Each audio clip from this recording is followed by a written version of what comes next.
আমারে 2001 সালেও জেলে নিস, 2021 সালেও নিস। 1 সালে জেল খাটছি শেখুল হাদিস আল্লামা আজিজুল হক রহমতুল্লাহি আলাইহি, মুফতি ফজলুল হক আমিনী রহমতুল্লাহি আলাইহি। আমার বিপ্লবী উপাধি দিয়েছেন আল্লামা আজিজুল হক রহমতুল্লাহি আলাইহি। ওনার সাথে জেল খাটছি। গত 3 দিন আগে আল্লামা মামুনুল হক সাহেব হুজুরুল্লাহকে দেখা করলাম।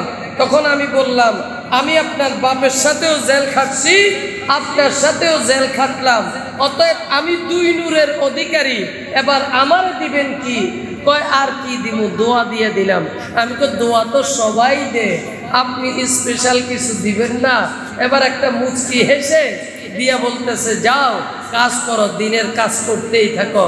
আল্লাহু আকবার বলেন। বড়দের নেক দৃষ্টি, এটা বহুত বড় কিছু, ঠিক না বেঠিক? জেলখানায় গেলে সবাই কি পচা যায়? কথা আসতে বলুন, পচে পচে। আরে চোর জেলখানায় যায় চুরি কইরা, চোর গেলে বদনাম হয়, ডাকাতি করে গেলে বদনাম হয়, বাবা লইয়া গেলে বদনাম হয়, গাজা লইয়া গেলে বদনাম হয়। দিনের জন্য, নবীর জন্য, ইসলামের জন্য, কোরআনের জন্য হক কথা বলে জেল খাটলে তার জনপ্রিয়তা কমে না, জনপ্রিয়তা আকাশ চুম্বি করে দেয় আল্লাহ। আমি মামুন সাহেব জেলে থাকা অবস্থায় বলেছিলাম যে সরকার যদি মামুন সাহেবকে শুধু বলে যে 1 মিনিট অমুক জায়গায় আসবে, কথা বলবে না, শুধু লোক দেখতে যাবে, বাংলাদেশে এমন কোনো মাঠ তৈরি হয় নাই। সেটা এখন বাস্তবে আমরা দেখতেছি। বাংলাদেশের টেকনাফ থেকে তেতুলিয়া যেখানে আল্লামা মামুনুল হক যায়, মুফতি সাখাওয়াত হোসেন রাজি যায়, মনে হয় যেন বাংলাদেশে এই 2 সিংহ পুরুষের মতো আর একটাও জন্ম হয় নাই, অদূর ভবিষ্যতেও জন্ম হবে না। এই বাংলার সূর্য সন্তান মুফতি সাখাওয়াত হোসেন রাজি আর আল্লামা মামুনুল হক, তাদের মতো জনপ্রিয়তা বাংলাদেশে কারো হয় নাই, হবেও না ইনশাআল্লাহ বলে। কারণ তারা যেই যুদ্ধ করেছে, সংগ্রাম করেছে, নিজেদেরকে 1 মাস 1.5 মাস করে রিমান্ড খেটেছে। আমারও 5 দিন রিমান্ডে আছে। তখন ওই গত বছর বলতে পারি নেই, কারণ মুখে ছিল তালা, ঠ্যাঙ্গে ছিল তালা, পায়ের ভিতরে তালা, হাতের ভিতরে তালা, মনের ভিতরে ছিল এক বুক জ্বালা। কথা বুঝে? জ্বালা নিয়ে ইচ্ছে করলেও কইতে পারি নাই, কিন্তু এখন কম। তাও আজকে মসজিদ দিকে কইতে আসি না। আজকে তো মাহফিলটা ছিল আমাদের ময়দানে। আল্লাহ কয়, তুই ময়দান চাইলে লাভ কি? আমি তো তোর মসজিদে ঢুকাম। কথা কয় না, ঠিক না? অতএব আপনারা দেখেন, জুলাইখা কার প্রেমে পাগল ছিল? আমার নবীর আলোচনাই তো করতেছি। জুলাইখা পাগল ছিল ইউসুফের প্রেমে। ইউসুফ কি দোষী ছিল? না, ইউসুফ দোষী ছিল না। ইউসুফের প্রেমে পাগল হইয়া ইউসুফকে দোষী সাব্যস্ত করে জেলখানায় পাঠাইছে। কিন্তু জেলখানা থেকে আল্লাহ ইউসুফরে বাদশা বানাইয়া তারপরে ছেড়ে দিয়েছে।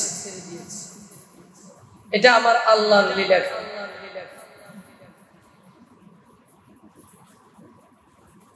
আমার নবীর সুন্নাত। এই কথাটা বলে শেষ করছি। হযরত ইমাম আহমদ ইবনে হাম্বল রাহমাতুল্লাহি আলাইহি তিনি বন্ধুদের সাথে একত্রিত হইয়া আপনাদের এই কাশপুরের যে নদী আছে, নদীটার নাম কি? শীতলক্ষা নদীর পারে 10 জন 8 জন 12 জন বন্ধু নিয়ে রওনা হয়েছে। শীতলক্ষা নদীতে গিয়ে গোসল করবে। নদীর ঘাটে যখন গেছে, পুকুর ঘাটে যখন গেছে, এমত অবস্থায় 10 জনের ভিতরে 9 জন বন্ধু পাঞ্জাবিটাও খুললো, জামাটাও খুললো, গেঞ্জিও খুললো, লুঙ্গিও খুললো, এক পোশাক, জন্মদিনের পোশাকটা পরিয়া খালি গায়ের ভিতরে সব নদীতে ঝাঁপ দিছে। ইমাম আহমদ ইবনে হাম্বল ছোট অবস্থায় নবীর সুন্নতকে কেমন আঁকড়িয়ে ধরেছে।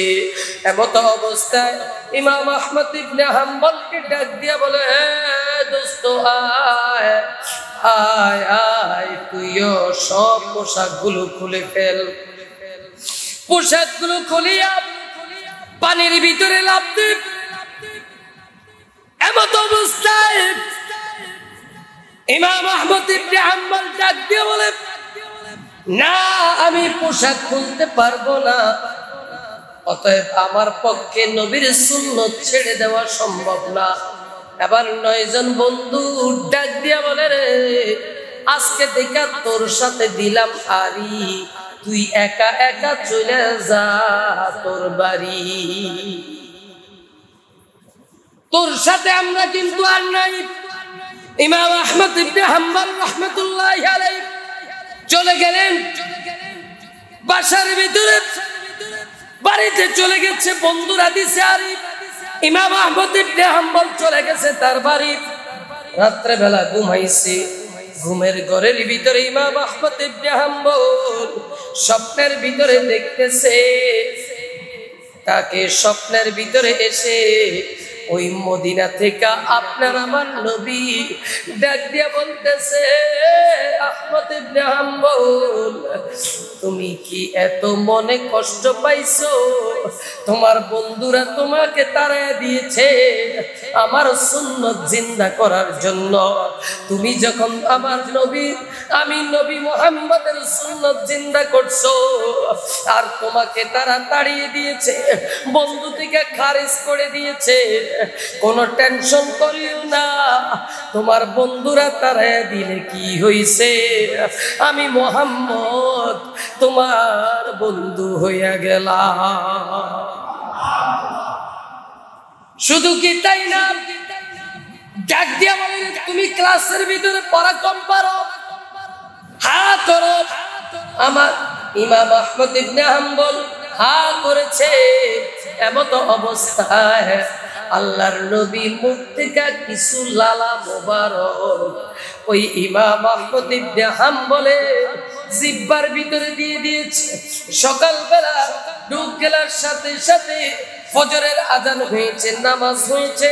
ক্লাসের ভিতরে যখন গেছে, ওস্তাদে পড়াইতেছে যা, এবার ওস্তাদে যা পড়ায় আহমদ ইবনে হাম্বল তার চাইতে বেশি বলে।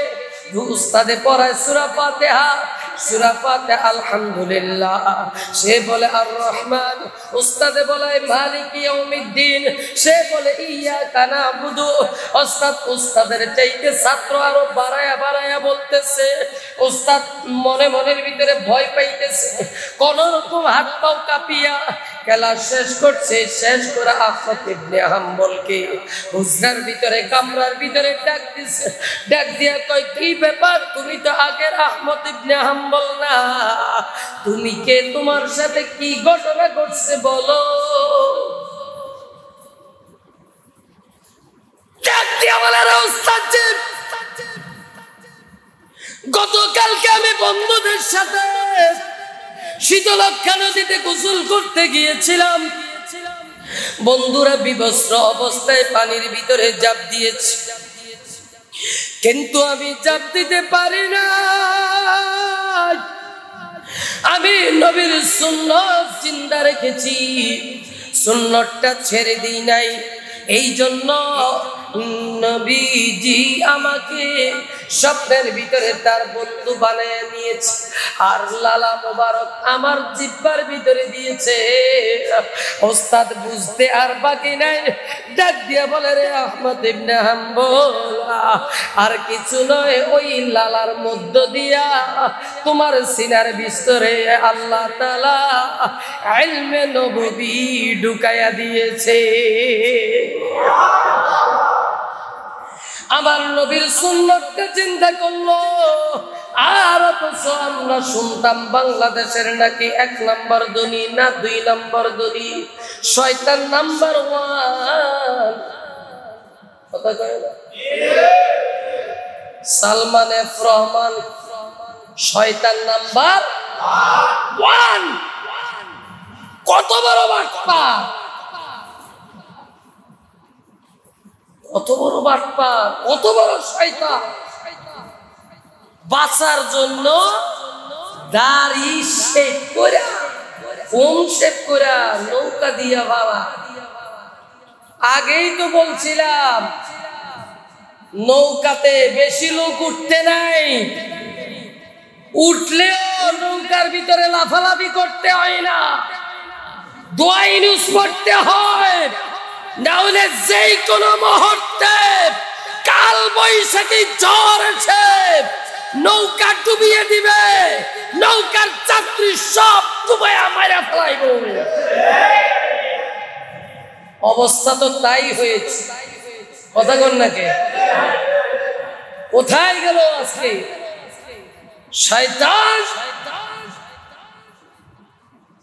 নবীর সুন্নাত জিন্দা করার জন্য ইমাম আহমদ ইবনে হাম্বল ইতিহাস পড়ে না তো,